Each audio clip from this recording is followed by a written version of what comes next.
Allora, sicuramente l'importanza del tema è stata ragionata per molto tempo da parte di CIA Treviso e ha ritenuto appunto che fosse importante affrontarla sul territorio, sia per quanto riguarda le aziende produttrici che poi indirettamente anche per i consumatori, in quanto appunto l'azienda poi tramite l'etichettatura si interfaccia con il consumatore finale. L'impegno di CIA è costante per portare formazione e informazione alle aziende. Le tematiche sono sempre più tecniche e più specifiche, quindi è giusto riuscire ad avere dei momenti di incontro con gli associati, con le aziende, in modo tale da far conoscere le evoluzioni normative e tecniche che ci sono e far capire anche che CIA è presente e sa affrontare queste tematiche nel modo più appropriato. Questi incontri riescono ad avere anche un ottimo risultato anche grazie poi al contributo di relatori di primissimo ordine che ogni volta riusciamo ad avere. Ricordo il dottor Battistella, il dottor Battistini, il dottor Silipo e Michele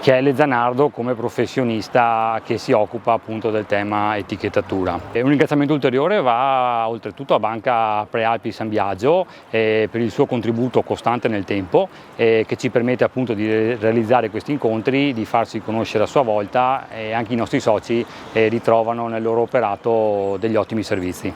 Come Banca Prealpi San Biagio non potevamo non condividere i due incontri formativi che CIA sta facendo nel territorio. Uno è stato fatto a Fara di Soligo con la DOCG e questa sera a Ormelle con la DOC.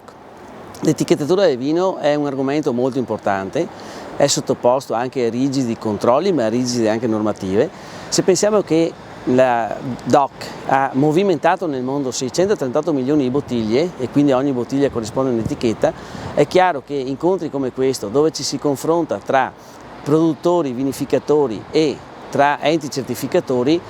sono momenti importanti perché il confronto e il dialogo sono quelli che permettono e che potranno permettere sempre di più al nostro territorio di portare avanti quella che è una viticoltura di pregio e non solo, ma anche essere la cartina al tornasole di un territorio. Siamo stasera qui con la CIA per fare il punto su quello che è il sistema dell'etichettatura in Unione Europea e in Italia.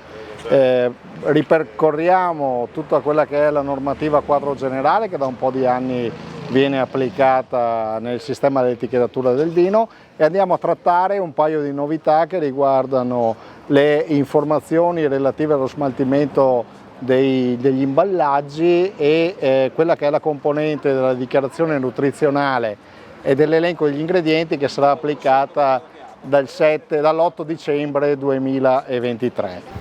Dichiarazione nutrizionale che di fatto prende avvio dall'8 dicembre 2023 insieme all'elenco degli ingredienti. La Unione Europea ha deciso di estendere anche ai prodotti alcolici questa componente che prima era riservata solo agli altri prodotti del settore agroalimentare e dall'altra parte ci troviamo di fronte alle indicazioni sullo smaltimento degli imballaggi con la natura dei rifiuti che in applicazione di una direttiva comunitaria è stata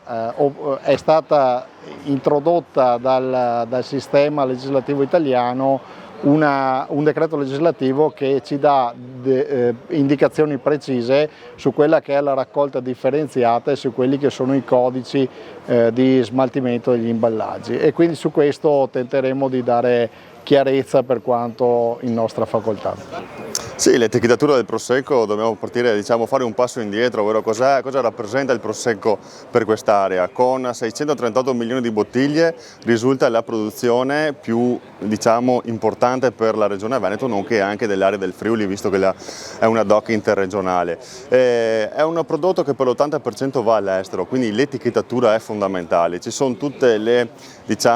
disposizioni previste dalla normativa nazionale e comunitaria, ma poi anche all'interno della denominazione con il disciplinare di produzione ci sono delle specifiche disposizioni sia sull'etichettatura che anche il confezionamento del prodotto, quindi il produttore deve essere sempre aggiornato su quello che è la regolamentazione per andare sul mercato con dei prodotti che sono idonei e conformi a quelle che sono le normative per non incorrere in possibili sanzioni. Sì, da una parte si ha proprio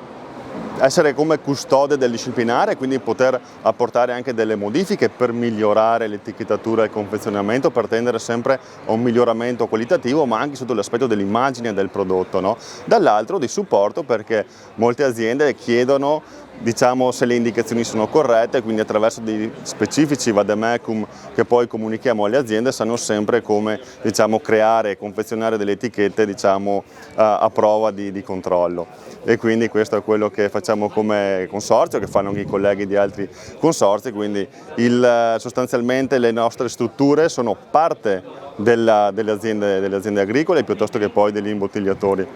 perché sono proprio grazie ai contributi di queste aziende che i consorzi stanno in piedi, lavorano per l'attività di promozione, tutela, gestione della denominazione e quindi anche di questo, diciamo, aspetto legato all'etichettatura e al confezionamento dei vini.